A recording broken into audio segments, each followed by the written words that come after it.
Cześć, Bartek Urban. Zapraszam do testu Porsche Macana. I to już jest koniec. Koniec spalinowej wersji Macana. A nowa generacja, która debiutuje lada moment, będzie już tylko elektryczna. 2 lata temu miałem na kanale Macana S i już na początku testu powiedziałem, że nowa generacja będzie elektryczna, ale Porsche dodaje, że przez pierwsze 2 lata będzie dostępny obecny model, czyli ten spalinowy, równolegle z nowym w pełni elektrycznym. W 2024 roku mieli zdecydować, czy jest sens rozwijać jeszcze odmianę spalinową, czy może lepiej pozostać już tylko przy elektryku. Mamy rok 2024 i plany niestety nieco się zmieniły. Elektryczny Macan dopiero debiutuje w tym roku, ale razem z nim kończy się możliwość zamówienia wersji spalinowej w Unii Europejskiej. Tak, w Unii, bowiem na inne rynki, m.in. do Wielkiej Brytanii czy Ameryki Północnej, wciąż będzie można zamówić Macana spalinowego. U nas został wycofany, ponieważ nie spełnia wymogów Unii Europejskiej, ale tym razem nie dotyczy to norm emisji spalin, tylko cyberbezpieczeństwa, czyli w bardzo dużym skrócie ma zbyt dziurawy soft. Brzmi to bardzo dziwnie, żeby nie powiedzieć absurdalnie, ale taki jest oficjalny powód. Sprawdźmy więc, czy jest za czym tęsknić. Wizualnie Macan idealnie wpasowuje się w markę Porsche, bo przypomina nieco taką napompowaną 911, ale też bez przesady. Jest ładny, ma akcenty Porsche, ale też podobnie jak 911 nie jest wulgarny, czy tam nie jest takim wozem, który od razu krzyczy: patrzcie na mnie, jestem szpanerem. Oczywiście w przypadku 911 pomijam wersję chociażby GT3 RS, które w ruchu miejskim wyglądają trochę jakby szukały wjazdu na tor wyścigowy. Ale Macan wygląda w moim odczuciu ładnie i to nawet w takim zwykłym białym kolorze i z czarną felgą, czyli taka nieco nudna, klasyczna konfiguracja. Mój egzemplarz to odmiana GTS, czyli jedna z 4, które są pod koniec produkcji oferowane. Podstawa to Macan, potem jest Macan T, Macan S oraz na szczycie Macan GTS. Wersji turbo od 2021 roku, czyli od drugiego faceliftingu, w ofercie już nie ma. A sam Macan tej generacji wszedł do produkcji w 2014 roku, czyli równe 10 lat temu. Różnice odmiany GTS względem pozostałych Macanów są kosmetyczne i tak naprawdę widoczne jedynie w podstawie, bo nawet podstawowego Macana można tak doposażyć, że będzie wyglądał niemal jak GTS. Niemal, bo jak widzicie, nie udało mi się idealnie tak samo skonfigurować, bo w konfiguratorze mamy albo czarny zderzak na środku, albo czarny spoiler z tyłu. Tak samo jak i nie mogłem dobrać czarnych felg, ale myślę, że to wszystko da się zrobić, konfigurując auto w salonie. Różnicę widać we wlocie w zderzaku, które w podstawie jest atrapą, a w kolejnych wersjach jest już prawdziwa dziura. W podstawie są inne światła tylne, wydech czy właśnie felgi, ale tak jak mówię, to jest kosmetyka. Odmiana GTS ma też w serii zawieszenie pneumatyczne, które pozwala na regulację wysokości. Macan, w zależności od trybu jazdy, ma inny prześwit od 16 cm w trybie Sport i Sport Plus, aż do 21 cm w trybie Offroad. Tak, Porsche Macan ma tryb Offroad.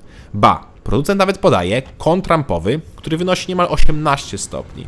Pozostałych kątów nie ma, także i nie ma informacji o głębokości prowadzenia, ale domyślam się, że jednak mało kto seryjnym Macanem jeździ w gruby teren.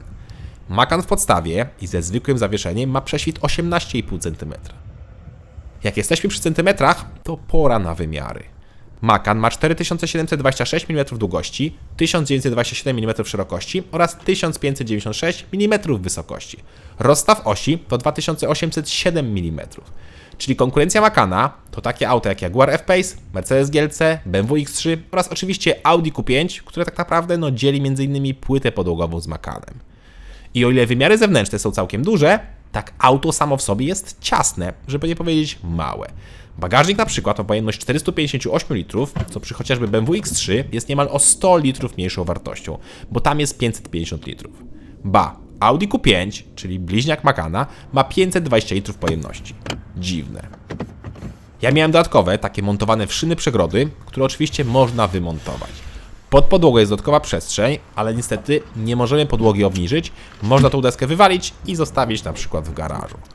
I wybierając regulowane zawieszenie, mamy też w bagażniku możliwość obniżenia samego tyłu z poziomu bagażnika po to, żeby nam się wygodnie wrzucało ciężkie rzeczy, albo po to, żeby łatwiej zamontować przyczepę. Macan GTS może ciągnąć przyczepę o masie do 2400 kg. Bagażnik można oczywiście powiększyć poprzez położenie tylnej kanapy, co robimy z poziomu kabiny. Miło za to, że po złożeniu jest niemal idealnie płaska podłoga. W kufrze znalazłem też 2 haczyki na zakupy, gniazdo pod zapalniczkę, a także i boczną przegródkę. Wskakujemy więc na tył. Tutaj też nie ma bardzo dużo miejsca, jednak jak widać, ja i moje 186 cm bez problemu się mieścimy. Zarówno na nogi, jak i na głowę mam kilka centymetrów wolnej przestrzeni. Niestety, kanapa nie jest ani przesuwna, ani nie ma regulowanego oparcia. Mamy za to podłokietnik z miejscami na napoje, są oddzielne nawiewy, złącza USB, gazetowniki i świetne materiały z tyłu. Niestety, jest też super wysoki tunel, który powoduje, że z tyłu siedzi się wygodnie tylko w 2 osoby.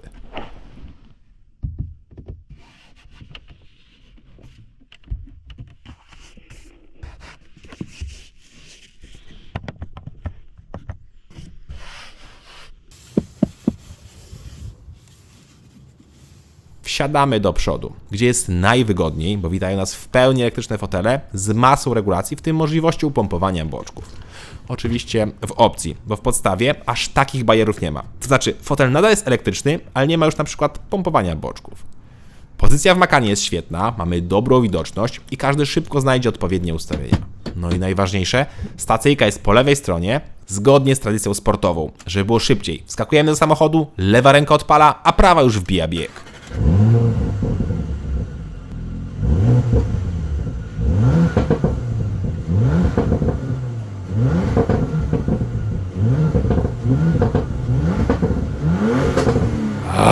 Już tęsknię.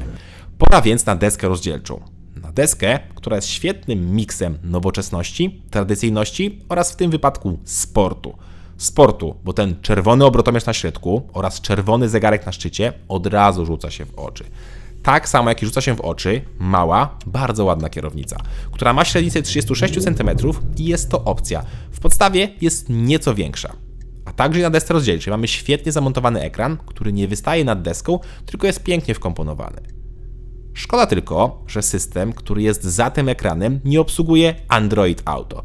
Tak, dobrze słyszycie. W aucie z 2024 roku nie ma obsługi Android Auto. Jest tylko Apple CarPlay. Poza tym system ma za każdym razem małą zwłokę w reakcji. Jest ona delikatna, ale jest. I oczywiście system jest po polsku, czego nie można powiedzieć o komputerze pokładowym, który jest po angielsku. Tak, na zegarach po prawej stronie mamy komputer pokładowy, gdzie możemy włączyć telemetrię albo mapę i niestety tutaj nie jest to wszystko przetłumaczone, czego również kompletnie nie rozumiem. Ale same zegary wyglądają ślicznie i są bardzo czytelne. Trzecia rzecz, której nie rozumiałem, to dlaczego tryb manualny skrzyni biegów uruchamia się tym małym przyciskiem na kierownicy, a nie na drążku zmiany biegów. Przecież to nie ma sensu. Tak samo jak i nie ma sensu aż takie ukrycie gniazda pod zapalniczkę. Gdyby nie instrukcja obsługi, to w życiu bym tego nie odnalazł. Miło za to, że audio oraz klimatyzację obsługujemy za pomocą fizycznych przycisków i pokręteł. Nieco gorzej jest z tymi dotykowymi przyciskami na tunelu środkowym, bo po pierwsze, ta płytka w tym egzemplarzu już jest porysowana, rozbija światło oraz nie zawsze ten dotyk mi łapał. Sprawdźmy zatem materiały, czyli macam macana.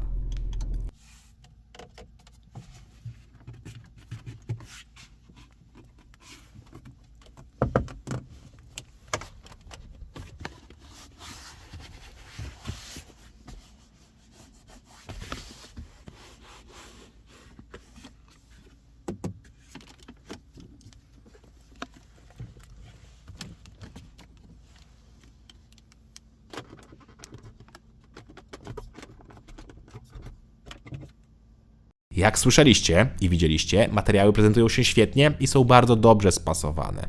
Ja mam dużo dodatków w postaci włókna węglowego oraz skóry, czego w takich ilościach w podstawie nie dostaniemy. W podstawie za to każdy Macan ma mocowanie hamulca wykonane z włókna, co naprawdę dobrze wygląda i jest dużo bardziej wytrzymałe niż zwykły metal. W takim razie pora na schowki, a potem wreszcie zaglądamy pod maskę i posłuchamy wydechu.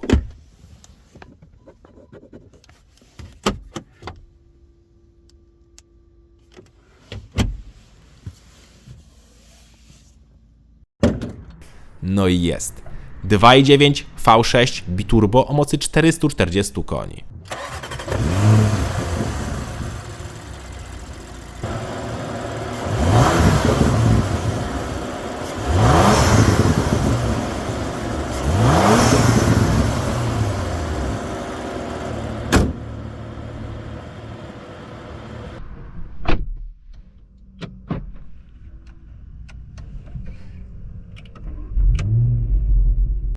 Silnik brzmi zwyczajnie i dodatkowo odpalił mi się wentylator, więc słabo było słychać.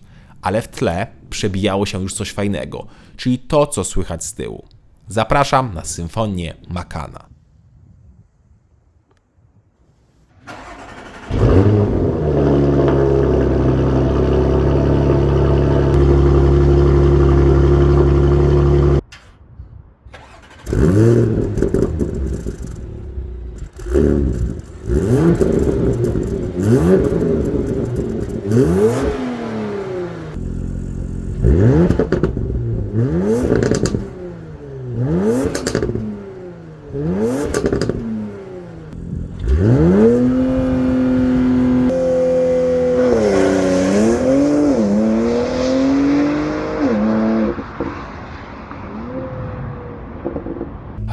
Coś wspaniałego, jak to auto brzmi.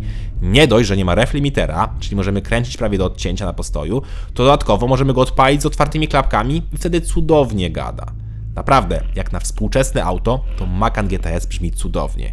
I to jest seryjny układ wydechowy, w modelu GTS nie da się wybrać innego wydechu. Za to do zwykłej wersji Macana da się wybrać ten wydech, czyli sportowy układ wydechowy ze sportowymi końcówkami w kolorze czarnym. Tak, to jest pełna nazwa. I dla zwykłego Macana jest to opcja za 11 000 złotych. Ale warto, bo auto brzmi znacznie lepiej. Zresztą odmiana S, którą testowałem z dokładnie tym samym wydechem, brzmiała dokładnie tak samo jak GTS, co w sumie ma sens. Wszak oba auta mają te same silniki. I te silniki to jest jednostka, którą możecie kojarzyć m.in. z Audi RS4 i RS5. I wersja S oraz GTS mają inne moce.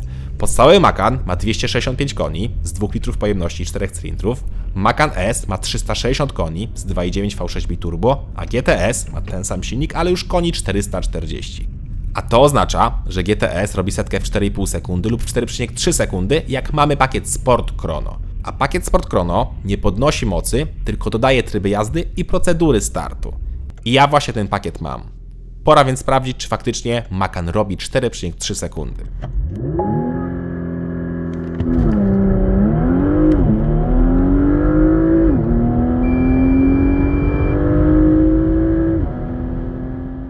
Lepiej. Wynik to równe 4 sekundy. Tak, 4 sekundy. Coś pięknego. Czas od 100 do 200 km na godzinę też jest bardzo dobry i wynosi 11,7 sekundy.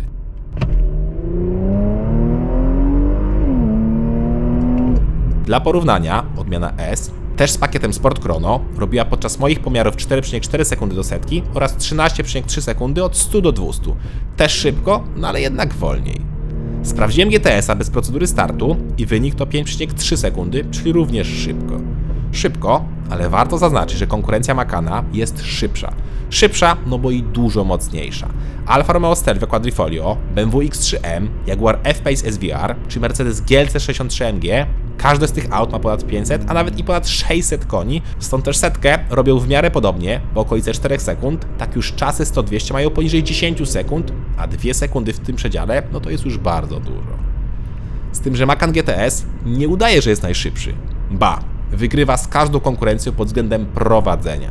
Poważnie, moim zdaniem Macan GTS to jest najlepiej prowadzący się SUV obecnie dostępny na rynku. Układ kierowniczy, zawieszenie, hamulce, dwusprzęgowa skrzynia biegów. Wszystko to pracuje dokładnie tak, jakbyśmy oczekiwali od Porsche. Czyli jest szybko, jest ostro, jest precyzyjnie, a układ 4x4 daje nam sporo pewności, ale i zabawy, bo na przykład auto potrafi zarzucić tyłkiem. Aha, i Macan nie ma napędu opartego o torsen, tylko przednia oś dopina się za pomocą sprzęgła wieropłytkowego. Ale poza sportową odsłoną, Macan również potrafi być komfortowy, jak przystało na SUV-a. Oraz też potrafi być cichy. Wyciszenie jest świetne, chociaż ja miałem opcjonalne, dźwiękochłonne szyby, więc to też na pewno zmniejszało poziom hałasu w kabinie. W kwestii skrzyni biegów, to w normalnych trybach ma bardzo małe opóźnienie, ale na przykład w Sport czy Sport Plus jest już bardzo szybko i ostro.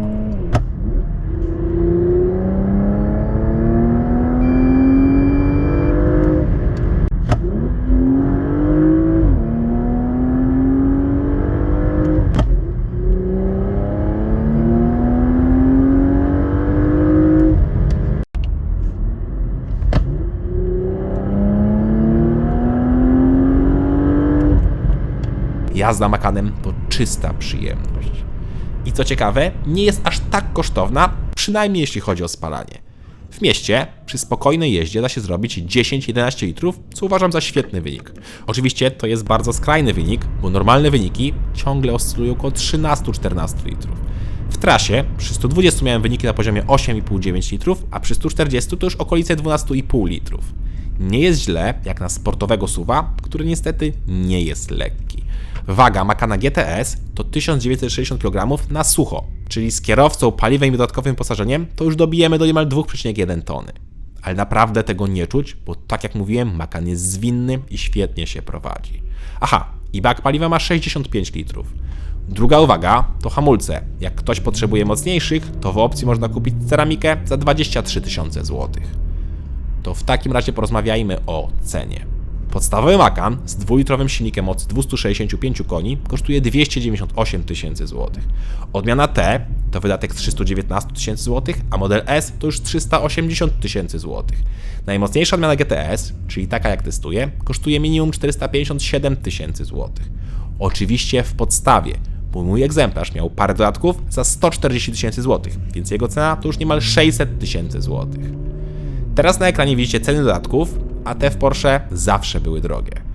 Chociaż jak patrzę na konkurencję i na ich cenniki, to wygląda na to, że Macan GTS w podstawie jest najtańszy, bowiem BMW X3M kosztuje minimum 476 tysięcy złotych, Alfa Romeo Stelvio Quadrifoglio 518 tysięcy złotych, a Mercedes GLC 63 AMG kosztuje 574 tysiące złotych. Czyli Macan w podstawie jest najtańszy, ale tak jak mówiłem, jest też najmniejszy i najwolniejszy. Chociaż akurat ceny klientom Porsche chyba nigdy nie przeszkadzały, co zresztą widać po ulicach. Tych samochodów naprawdę sporo jeździ. I nie dziwię się, bo Macan to świetne auto. Tutaj chyba mogę spokojnie powiedzieć, że jest to najbardziej uniwersalne z wszystkich Porsche, bo możemy tym zarówno szybko pojechać po asfalcie, ale i możemy zjechać z niego. Do tego jest czteroosobowe, nie jest bardzo duże, więc da się tym normalnie jeździć po mieście. Genialnie się prowadzi i bardzo dobrze wygląda, a na dodatek spalanie też nie jest jakoś przesadnie duże. Oczywiście ma swoje wady, bo auto na przykład w środku jest mniejsze niż konkurencja, nie ma chociażby Android Auto i ma kilka mniejszych wad, ale i tak jest świetne. Jest na tyle świetne, że nie wyobrażam sobie i nie rozumiem, dlaczego Porsche postanowiło zastąpić je odmianą tylko elektryczną. Tak, wiem, że podali ten dziwny powód o cyberbezpieczeństwie, ale to dlaczego nie stworzyli nowej generacji wersji spalinowej? Naprawdę tego nie rozumiem i jedyny argument, jaki mi przychodzi do głowy, to taki, żeby ludzie przerzucili się na Cayenne, czyli na większego SUV-a od Porsche, który jest droższy.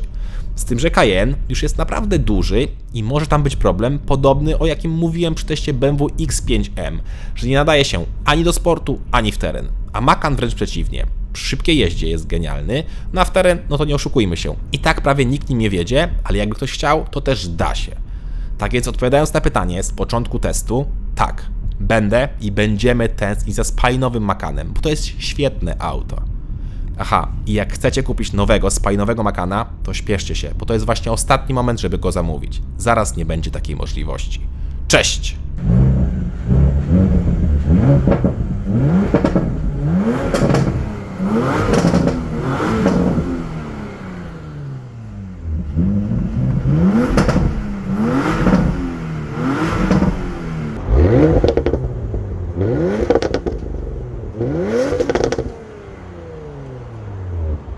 Yeah.